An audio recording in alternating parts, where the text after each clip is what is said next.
कार्यालय निदेशक प्रारंभिक शिक्षा राजस्थान बीकानेर द्वारा प्राथमिक और उच्च प्राथमिक विद्यालय में अध्यापकों की 32,000 पदों पर सीधी भर्ती के लिए आवेदन जो है दोनों ही लेवल, प्रथम लेवल और सेकंड लेवल के लिए दोनों ही लेवल पर 32,000 पदों के लिए जो भर्ती है वो उसके लिए आवेदन जो है 10 जनवरी 2022 से शुरू होकर 9 फरवरी 2022 तक आवेदन आमंत्रित किए गए हैं। और इन आवेदन को भरते समय आपको कौन कौन सी विशेष सावधानियां रखनी है, जैसे कि डॉक्यूमेंट वेरिफिकेशन के समय और ज्वाइनिंग के समय और ज्वाइनिंग के पश्चात भी आपको दिक्कत नहीं आए।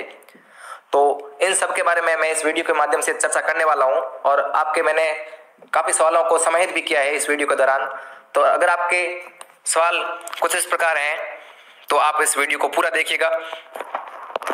मैंने इस वीडियो के माध्यम से किन किन सवालों का जवाब देने का प्रयास किया है वो आपकी अभी स्क्रीन पर है कि SSO ID है उसको कैसे बनानी है और एक अभ्यर्थी जो है वो कितने फॉर्म भर सकता है और फॉर्म कौन भर सकता है। ये विशेष बात है कि फॉर्म कौन भर सकता है, कितने अंक वाला फॉर्म भर सकता है और एडमिशन तारीख जो है वो कौन कौन सी अनिवार्य है, अभी कौन कौन सी तारीख जो है अनिवार्य रूप से भरनी है उस फॉर्म में, ठीक है। और जो विशेष रूप से मेरा फोकस इस पे रहेगा कि जो गवर्नमेंट एम्प्लॉय है वो किन विशेष बातों का ध्यान रखें फॉर्म भरते टाइम। क्या वो अस्थायी कर्मचारी है अगर प्रोबेशन में है तो, या अस्थायी कर्मचारी है अगर उनका प्रोबेशन पूरा नहीं हुआ है तो, इसका भी जवाब मिलेगा इस वीडियो के दौरान। और गवर्नमेंट एम्प्लॉय जो जिनका प्रोबेशन पूरा हो गया है या प्रोबेशन चल रहा है, प्रोबेशन पीरियड के अंदर ही है, तो उनको NOC कैसे मिलेगी, NOC के लिए कब तक अप्लाई करना पड़ेगा, कैसे अप्लाई करना है, इन सब के बारे में। और EWS सर्टिफिकेट है उसकी वैलिडिटी कब तक की है, उसको क्या दोबारा से रिन्यू बनाए या पहले वाला चल जाएगा, उसके बारे में भी है। और जो जिन्होंने स्टेट ओपन से 10th और 12th कर रखी है वो डेट कहाँ से लेके आएंगे। वैसे जो 7 नंबर पॉइंट है इसका तो अभी बोर्ड के माध्यम से अभी नोटिफिकेशन आया है कि इस ऑप्शन को हटा दिया गया है। तो इन वे जिन्होंने प्राइवेट 10वीं और 12वीं और जिन्होंने ग्रेजुएशन प्राइवेट कर रखी थी उनके लिए खुशखबरी है, ठीक है। और एक सवाल था कि अदर स्टेट जो PH हैं या डाइवोर्स्ड हैं, जो विडो हैं, उनको क्या राजस्थान की विडो कैटेगरी का मतलब फायदा मिलेगा या उनको सीधे जनरल में शामिल किया जाएगा, यानी कि मतलब उनको कैटेगरी का फायदा मिलेगा या नहीं मिलेगा। इस सवाल का भी जवाब इसके माध्यम से मैं देने का प्रयास रहेगा मेरा। और 9th क्वेश्चन जो है नाम संशोधन, अगर किसी छात्र के नाम में कुछ संशोधन है तो उसको मतलब कौन सा नाम अभी डालना है। और मैरिज सर्टिफिकेट के बारे में भी मैं इस वीडियो के माध्यम से जानकारी दूंगा। जैसे किसी छात्र के रीड फॉर्म उसने भरा उस टाइम तो उसने मैरिज नहीं दर्शाई और अब उसने वो मैरिज दर्शाना चाहता है, मतलब मैरिज सर्टिफिकेट बनाना चाहता है, तो किस डेट का बनाना है, अभी मतलब वो मैरिज दिखाना चाहता है तो इन सब सवालों का जवाब इस वीडियो के माध्यम से मैं देने का प्रयास करूंगा। तो सबसे पहले आपको फॉर्म भरने के लिए चाहिए होगी एक SSO ID, ठीक है। तो राजस्थान, जैसे आप राजस्थान सिंगल्स मतलब SSO लिखोगे गूगल पे, SSO ID लिखोगे लॉगिन, तो उसमें आपको एक ऐसा पेज खुलेगा जिसमें आपको लॉगिन या रजिस्ट्रेशन मांगेगा, ठीक है। जैसे आप ई-मित्र वाले के पास जाओगे तो वो रजिस्ट्रेशन कर सकता है, या आप अपने स्तर पर बनाना चाहो तो रजिस्ट्रेशन के माध्यम से आप रजिस्ट्रेशन वहाँ पे करके वो मेल के माध्यम से, गूगल के माध्यम से, फेसबुक के माध्यम से और जन आधार के माध्यम से, इन 4 ऑप्शंस के माध्यम से आप अपनी जो है SSO ID है वो बना सकते हैं। इसमें कोई, जैसे आप फेसबुक ID बनाते हो या इंस्टाग्राम अकाउंट बनाते हो, उसी तरह से ये सिंपल सा प्रोसेस है। आपको एक वेरिफिकेशन कोड भेजा जाएगा, जो लिंक है वो भेजा जाएगा ईमेल ID पर, उस पर क्लिक करते ही आपकी वो आ जाएगी, SSO ID आपकी आ जाएगी। उसके बाद आपको पासवर्ड जनरेट करके वो फॉर्म भरना है। इसके पश्चात जो है जैसे ही आप उसमें ओपन करोगे तो वहाँ पे एक आएगा रिक्रूटमेंट पोर्टल आएगा, उस वहाँ पे आप क्लिक करोगे तो वहाँ आएगा ऑन गोइंग रिक्रूटमेंट।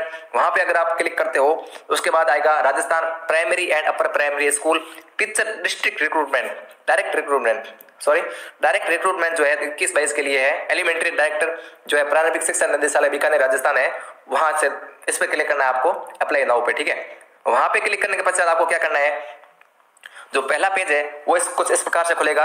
अब आपको मैं एक सवाल का जवाब दे देता हूँ कि कौन कौन साथी जो है वो फॉर्म भर सकते हैं इसके लिए।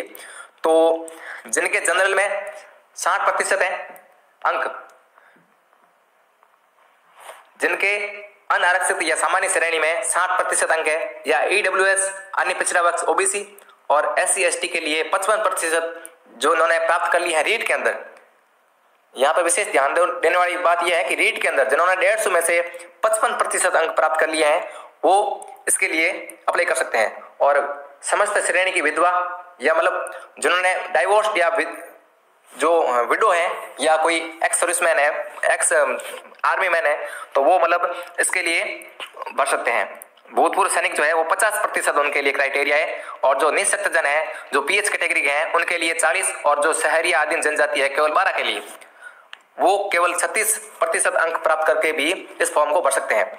तो ऑनलाइन आवेदन उन सभी साथियों को करना है जिनके जो अपनी कैटेगरी के परसेंटेज जो पासिंग मार्क्स चाहिए न्यूनतम उत्तीर्ण अंक है प्रतिशत जिन्होंने प्राप्त कर लिया, उन सभी साथियों को फॉर्म भरना है। ठीक है, और अब फॉर्म कैसे भरना है इसके लिए मेरे पास एक फोटो पड़ा है जिसमें आपको मैं दिखाना चाहता हूं कि इसके लिए कैसे सबसे पहले ओपन होगा। मैं आपको एक फोटो दिखा देता हूं सबसे पहले।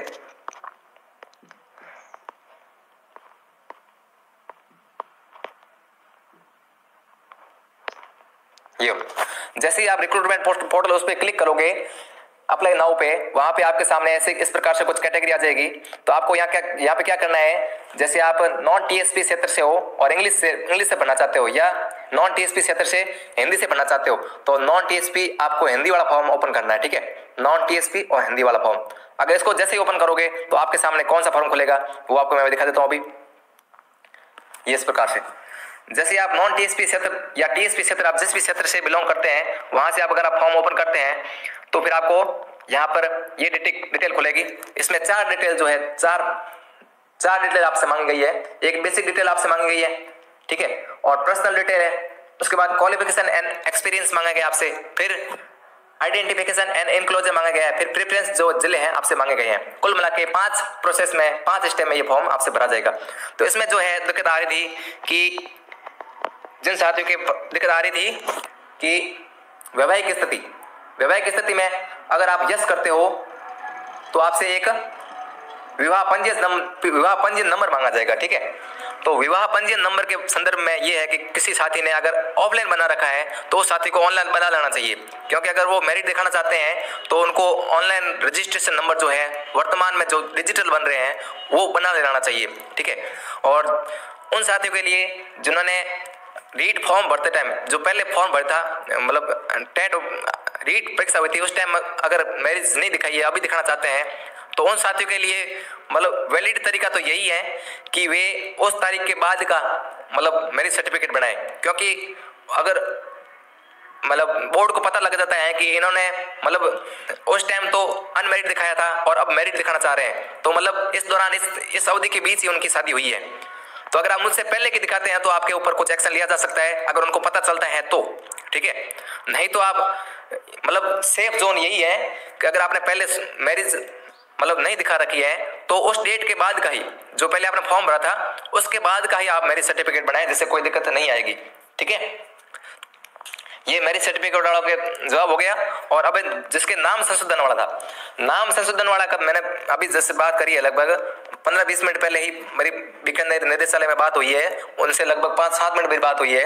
उन्होंने बताया कि अगर आवेदक का खुद का नाम में कुछ दिक्कत है तो उसको तो तुरंत ही आप करेक्शन करवा लीजिए। अगर फिर भी करेक्शन कुछ नहीं हो रहा है, अगर कोई डॉक्यूमेंट कम पड़ रहे हैं जिससे करेक्शन नहीं हो पा रहा है, तो आप लास्ट में जो आपके वैलिड नाम है, जो आपके ज्यादातर नाम है, जो बीएड की मार्कशीट में, जो रीट के फॉर्म में, और जो एक आधा जो ऑफिशियल डॉक्यूमेंट जैसे 10th या 12th या जो ग्रेजुएशन की मार्कशीट है, इन तीनों में नाम सेम होना चाहिए। वो नाम आप है ना वो करेक्शन करवा दीजिए, करेक्शन हो जाएगा तो मतलब ठीक है, नहीं तो आप है ना बाद में शपथ पत्र लगवा करके उसमें आप और अवधि मांग सकते हो नाम चेंज करवाने की। अंतिम निर्देश यही रहेगा कि जो वैलिड नाम है वो आपका मान्य माना जाएगा। जैसे पिताजी के किसी के पिताजी का नाम गड़बड़ है या मतलब माताजी के नाम में स्पेलिंग में कुछ मिस्टेक है तो उनको भी करेक्शन करवा लेना चाहिए। मतलब वो डॉक्यूमेंट में करेक्शन मतलब जो सही डॉक्यूमेंट है उसके आधार पर वो नाम सही करवा लेना चाहिए। उन्होंने ऐसा बताया कि इसके आधार पर ज्यादा दिक्कत नहीं आएगी, उनको डॉक्यूमेंट वेरिफिकेशन के दौरान बाहर नहीं किया जाएगा, क्योंकि वो अगर शपथ पत्र लगाते हैं तो उनको छूट दी जा सकती है। ठीक है, और एक था कि एडमिशन डेट कहाँ से लेके आए। एडमिशन डेट के बारे में अभी मतलब मैंने चेक की है साइट, तो उन्होंने एक थोड़ी सी रियायत बरती है इस संदर्भ में कि पहले जो है यहाँ पर जैसे सीनियर सेकेंडरी और सेकेंडरी लेवल था, यहाँ पे जो प्रवेश तिथि है यहाँ पे है ना कैलेंडर का आइकन आ रहा था, और यहाँ से जब तक आप डेट नहीं फिल कर रहे थे तब तक फॉर्म आगे नहीं बढ़ रहा था। अभी क्या है कि इन्होंने यहाँ से जो है ये वाला जो आइकन है यहाँ से कैलेंडर का आइकन जो है वो हटा दिया है, मतलब कि इसको आप है ना अभी खाली छोड़ सकते हो। यहाँ पे अभी आपको कुछ नहीं भरना है, आपको यहाँ पे भरना है जो है ये जो 5 नंबर पे पॉइंट दे रखा है, यहाँ पे अगर आप फर्स्ट लेवल सेलेक्ट करते हो तो आपको पीएसटीसी की एडमिशन डेट जो आप प्रथम वर्ष जो है जिस दिन आपने रिपोर्टिंग करी थी, ना कि आपने जो जिस दिन आपने फीस कटवाई थी उस दिन वाली नहीं, कॉलेज की तरफ से आपको एक रिपोर्टिंग स्लिप दी जाएगी। जिस टाइम आपने रिपोर्टिंग करी थी उस टाइम की एक रिपोर्टिंग स्लिप है आपके पास अगर मौजूद है तो आप उस रिपोर्टिंग स्लिप में जो डेट दे रखी है वो आपकी एडमिशन डेट है। अगर आपके पास रिपोर्टिंग स्लिप अभी वर्तमान में नहीं है तो आप कॉलेज से मंगवा सकते हैं, ठीक है। और हो सके तो जितना हो सके आप अपने पास प्रूफ भी रखिए उस डेट का, क्योंकि डॉक्यूमेंट वेरिफिकेशन के टाइम वो मांगी जा सकती है, बाकायदा मांगी जा सकती है और अपने पास प्रूफ रख सकते हो, ठीक है ना। कॉलेज वाले इसके लिए मतलब मात्र 10 रुपये का शुल्क ले सकते हैं ज्यादा से ज्यादा, बाकी मना कभी नहीं कर सकते, आपका अधिकार है उनसे एडमिशन डेट लेना। उनके पास जो रजिस्टर है उनके पास, उसके आधार पर वो जो स्कूल की या उनके कॉलेज की खुद की जो है लेटर पैड है उस पर कोई आपको उपलब्ध करवा सकते हैं खुद की सील के साथ, ठीक है। तो आप जितना हो सके उस कॉलेज से आप ये डेट ले आइए 30 रुपये, ठीक है। और अभी जो सवाल आ रहा था एक कि ईडब्ल्यूएस कैटेगरी जो है, ईडब्ल्यूएस कैटेगरी वाले जो है उनका सर्टिफिकेट जो है कब से कब तक वैलिड है। तो जैसा कि बीकानेर निदेशालय के अधिकारी मतलब सर से मेरी बात हुई, उन्होंने बताया कि 30 अप्रैल से 31 मार्च तक का जो अगर पिछले साल की 31 अप्रैल से मतलब 31 अप्रैल के बाद का और 30 मार्च 2022 से पहले का अगर मतलब किसी के मतलब 9 फरवरी से पहले का होना चाहिए। मैं आपको एक बार वापस से कंक्लूड करके बता देता हूं कि ईडब्ल्यूएस सर्टिफिकेट जो है वो 9 फरवरी से पहले का होना चाहिए और 9 फरवरी के बाद तक का वैलिड होना चाहिए। मतलब ये ईडब्ल्यूएस सर्टिफिकेट जो है जितने समय तक वैलिड रहता है तो 9 फरवरी से पहले का बना होना चाहिए। कौन कौन से डॉक्यूमेंट जो है 9 फरवरी से पहले के बने होने चाहिए इसके संदर्भ में भी आपसे मैं वार्ता करने वाला हूं, ठीक है। तो ईडब्ल्यूएस सर्टिफिकेट जो है 9 फरवरी से आपके पहले का होना चाहिए, मतलब जो आपने रीड फॉर्म भरा था ना उसके बाद का हो सकता है, और 9 फरवरी से तो पहले का आपका जिस टाइम आप फॉर्म भर रहे हो उस टाइम आपके पास ईडब्ल्यूएस सर्टिफिकेट होना चाहिए, ठीक है। 9 फरवरी 2022 के बाद का जो आप अगर ईडब्ल्यूएस सर्टिफिकेट बनाते हो तो आपको उस कैटेगरी का फायदा नहीं दिया जाएगा, ठीक है। जैसे मतलब ओबीसी के किसी का जाति प्रमाण पत्र है वो अगर 9 फरवरी 2022 के बाद का बनवाता है तो उसको ओबीसी का फायदा नहीं मिलेगा, उसको जनरल में काउंट करते हुए उसकी मेरिट सूची जारी कर दी जाएगी, ठीक है। और इसके अलावा मेरी एक बात हुई है कि कौन कौन से डॉक्यूमेंट है जो आपको 9 फरवरी से पहले बनाने हैं। तो जिन साथियों के इनकम जो है 2.5 लाख से अगर कम है, SC ST कैटेगरी के लिए 2.5 लाख से कम है, उनको इनकम सर्टिफिकेट बनाने के लिए 9 फरवरी से पहले उनको इनकम सर्टिफिकेट बनाना होगा। एक जो है ओबीसी के लिए जो है वो कास्ट सर्टिफिकेट है वो 9 फरवरी से पहले का होना चाहिए, और जो ईडब्ल्यूएस के लिए जो है ये ईडब्ल्यूएस का सर्टिफिकेट है जो है ये भी 9 फरवरी से पहले का होना चाहिए, ठीक है। ये तीन डॉक्यूमेंट जो है जिनकी वैलिडिटी जो है 1 साल या 6 महीने है, उनकी वैलिडिटी अगर खत्म हो जाती है तो 9 फरवरी से पहले आप बना लीजिए। जैसे इनकम सर्टिफिकेट है, कास्ट सर्टिफिकेट है, और मूल निवास सर्टिफिकेट अगर आपके पुराना वाला बना हुआ है, डिजिटल वाला नहीं है, तो आपसे मतलब उनके द्वारा यही बताया गया कि डिजिटल वाला बना दो, वैसे दिक्कत नहीं आएगी, लेकिन आप डिजिटल वाला बना के रखो कि ताकि किसी समस्या का सामना नहीं करना पड़े। और अभी तक वही वैलिड है जो तहसीलदार द्वारा पहले से जो साइन करके बनाया जाता था, जो पेन से साइन करके बनाते थे, वो उनको अभी इनवैलिड तो नहीं किया है, लेकिन मतलब डिजिटल वाले हैं ना वो अभी चल रहे हैं, तो वो आप बनवा लीजिए, ठीक है, जितना जल्दी हो सके। और जो कास्ट सर्टिफिकेट अगर ओबीसी के बना हुआ है तो वो भी उसको रिन्यू कराना होगा, उसको 1 साल के अंतर्गत, 1 साल से ज्यादा पुराना नहीं होना चाहिए उसके, ठीक है। और कौन सा है चौथा पॉइंट, मैंने इसके अलावा लगभग सारी बात कर ली है। मतलब पहला पॉइंट हो गया SSO ID के संदर्भ में मैंने कर लिया, और सेकंड कितने फॉर्म भर सकते हैं। अगर आपने ग्रेजुएशन के दौरान आपके 2 सब्जेक्ट या 3 सब्जेक्ट, जैसे मान लो कि सामाजिक का आपके पास एक सब्जेक्ट था पॉलिटिकल साइंस, ठीक है, इसके अलावा आपके पास था एक था हिंदी लिटरेचर, हिंदी साहित्य था, और एक था अदर सब्जेक्ट, मान लो कि संस्कृत था आपके पास, मतलब 2 संस्कृत के 2 साहित्य के सब्जेक्ट थे और एक था सामाजिक का, तो आप 3 फॉर्म लगा सकते हैं। एक तो सामाजिक का, कम से कम एक विषय आपका सामाजिक का आपके पास होना चाहिए, जैसे भूगोल हो गया, इतिहास हो गया, पॉलिटिकल साइंस हो गया, इसमें से आपके पास इत्यादि में से एक सब्जेक्ट आपके पास होना चाहिए, तो आप सामाजिक से फॉर्म भर सकते हो। अगर आपके पास हिंदी साहित्य है तो आप वैकल्पिक विषय के रूप में होना चाहिए। जो ये सब्जेक्ट मैं बात कर रहा हूँ, 3 सब्जेक्ट जो है वैकल्पिक विषय के रूप में होने चाहिए, ठीक है। अगर हिंदी साहित्य, उर्दू, जो भी आपके पास सब्जेक्ट है, अगर वैकल्पिक विषय के रूप में 3 साल आपने पढ़े हैं, 3 साल अगर आपने वैकल्पिक विषय के रूप में एक भी विषय पढ़ा है, तो आप उस क्षेत्र से, उस विषय से आप फॉर्म भर सकते हैं। और उस विषय संबंधित से, जैसे आप सामाजिक से ना केवल एक ही फॉर्म भर पाओगे, और अगर हिंदी के लिए अप्लाई करना चाहते हो तो आपको अलग से फॉर्म भरना होगा। हिंदी के लिए, सामाजिक के लिए, अगर संस्कृत के लिए अप्लाई कर सकते हो तो अगर आप 3 विषय के लिए एप्लीकेबल हो, योग्य हो, तो आप 3 सब अलग अलग फॉर्म भरेंगे। इसके लिए आपको कोई दिक्कत नहीं आएगी, 3 अलग अलग फॉर्म भरने पड़ेंगे, ठीक है। और एडमिशन तारीख वाला मैंने बता दिया कि 10th 12th की इसकी अनिवार्य नहीं है, अभी वो विकल्प जो है उसको ब्लैंक कर दिया गया है। वहां पे अभी कैलेंडर नहीं दिख रहा है, तो आपको इसकी डेट की टेंशन लेनी नहीं है। ईडब्ल्यूएस सर्टिफिकेट के बारे में मैंने बता दिया। 7वां पॉइंट जो है प्राइवेट 10th और 12th करने वाले एडमिशन डेट कहां से लेके, इसके संदर्भ में मैंने बात कर ली। अदर स्टेट पीएच और डाइवर्स जो है उनको आरक्षण मिलेगा नहीं मिलेगा। भाई ऐसा है कि अदर स्टेट वाले जो साथी है, अगर वो, मैंने भाई एक उदाहरण ले लेता हूँ पीएच कैटेगरी का, ठीक है। अगर वो अदर स्टेट में पीएच है तो उनको राजस्थान में भी पीएच कैटेगरी का फायदा मिलेगा, ठीक है। अगर वो उधर अदर स्टेट में डाइवोर्स का फायदा उठा रहे हैं, डाइवोर्स कैटेगरी का फायदा उठा रहे हैं, तो राजस्थान में भी उनको फायदा मिलेगा। लेकिन उनको पीएच कैटेगरी की भी अलग मेरिट बनती है। जनरल, ओबीसी, SC ST इस हिसाब से अलग मेरिट बनती है। तो उनको पीएच कैटेगरी में जो सामान्य की मेरिट रहेगी, उनको उस मेरिट को फाइट करना पड़ेगा, ठीक है। और जो भी व्यक्ति उस सामान्य मेरिट के अंतर्गत नंबर ले आता है अगर, तो उनका सिलेक्शन वैलिड माना जाएगा। और अदर स्टेट के जो है जनरल, जितने भी साथी जो है अदर स्टेट के, अगर वो जनरल की मेरिट फाइट करते हैं तो उन सभी साथियों का जनरल की मेरिट से सिलेक्शन होगा। इसमें कोई अभी प्रावधान नहीं है कि 5% लिया जाएगा, ऐसा कुछ प्रावधान नहीं है। अगर वो जनरल की मेरिट फाइट करते हैं तो उनको जनरल मेरिट के द्वारा काउंट किया जाएगा और उनका सिलेक्शन जनरल की मेरिट से हो जाएगा, ठीक है। और अभी सबसे महत्वपूर्ण बात है, गवर्नमेंट एम्प्लॉय जो है उनको किन विशेष बातों का ध्यान रखना है। तो गवर्नमेंट एम्प्लॉय के लिए सबसे जरूरी बात यह है कि अगर उनके प्रोबेशन 2 साल का जो प्रोबेशनल पीरियड है, अगर वो पूर्ण नहीं हुआ है, तो क्या वे अस्थायी कर्मचारी हैं या स्थायी कर्मचारी हैं।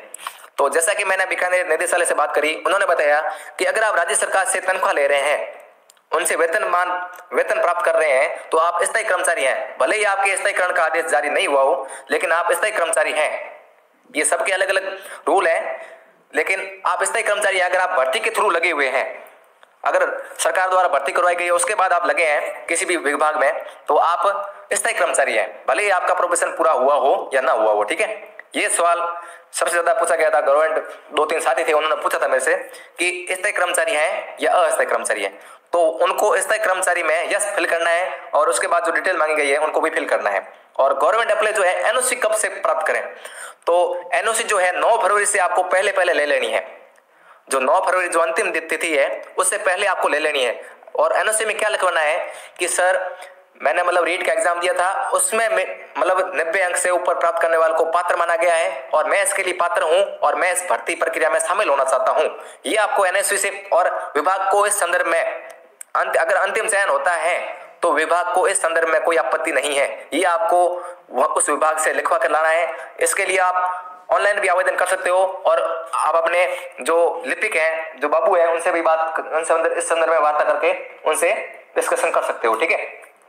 तो लगभग मैंने आपके सभी सवालों का जवाब दे दिया है। 1-2 सवाल जो अभी कुछ बाकी रह गए होंगे, वो आप कमेंट बॉक्स में लिख देना, या आप हमारे टेलीग्राम जो ग्रुप है, चैनल है एरेना ऑफ कंसेप्ट स्टडी, जिसकी लिंक मैं इस वीडियो के डिस्क्रिप्शन में भी दे दूंगा, उसको आप ज्वाइन कर लेना।